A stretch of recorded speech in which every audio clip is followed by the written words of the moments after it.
பரிசுத்த வேதாகமம் பழைய ஏற்பாடு பிரசங்கி 1 அதிகாரம். வாழ்க்கை பயனற்றது.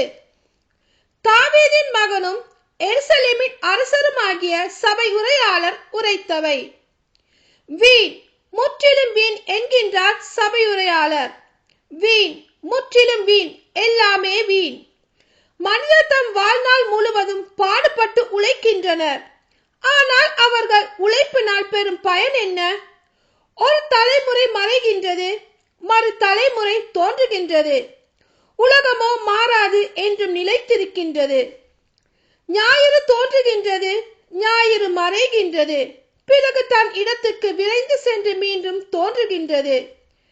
தெற்கு நோக்கி காற்று வீசுகின்றது, பிறகு வடக்கு நோக்கி திரும்புகின்றது. இப்படி சுழன்று சுழன்று வீசி தன் இடத்துக்கு திரும்புகின்றது. எல்லா ஆறுகளும் ஓடி கடலோடு கலக்கின்றன, எனினும் அவை ஒருபோதும் கடலை நிரப்புவதில்லை.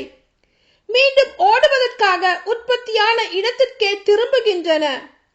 அனைத்தும் சலிப்பையே தருகின்றன. அதை சொற்களால் எடுத்துரைக்க இயலாது.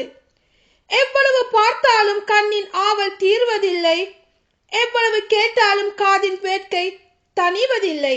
முன்பு இருந்ததே பின்பும் இருக்கும், முன்பு நிகழ்ந்ததே பிறகும் நிகழும். புதியதென்று உலகில் எதுவுமே இல்லை. ஏதேனும் ஒன்றை பற்றி இதோ இது புதியது என்று சொல்ல கூடுமா? இல்லை. அது ஏற்கனவே நமது காலத்திற்கு முன்பே பல்லாயிரம் ஆண்டுகளாக இருப்பதாயிற்றே. முற்காலத்தவரை பற்றிய நினைவு இப்போது யாருக்கும் இல்லை.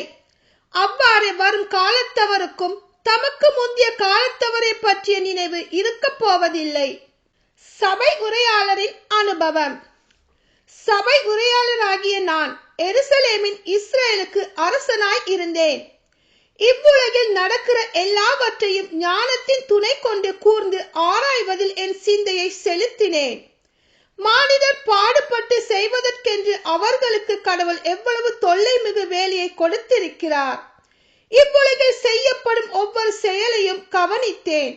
அனைத்தும் வீணான செயல்களே, காற்றை பிடிக்க முயல்வதற்கு ஒப்பானவை.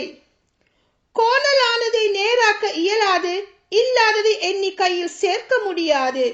எனக்கு முன் எருசலேமில் அரசராய் இருந்தவர்கள் எல்லாரையும் விட நான் ஞானத்தை மிகுதியாய் தேடி பெற்றவன், மிகுந்த ஞானத்தையும் அறிவையும் அனுபவத்தால் பெற்றவன் என்று எனக்குள் சொல்லிக் கொண்டேன். ஞானத்தையும் அறிவையும் பற்றி தெரிந்து கொள்வதில் என் சிந்தையை செலுத்தினேன். மடமையையும் மதிக்கேட்டையும் பற்றி அறிய முயன்றேன். இதுவும் காற்றை பிடிக்க முயல்வதற்கு ஒப்பானதே என கண்டேன்.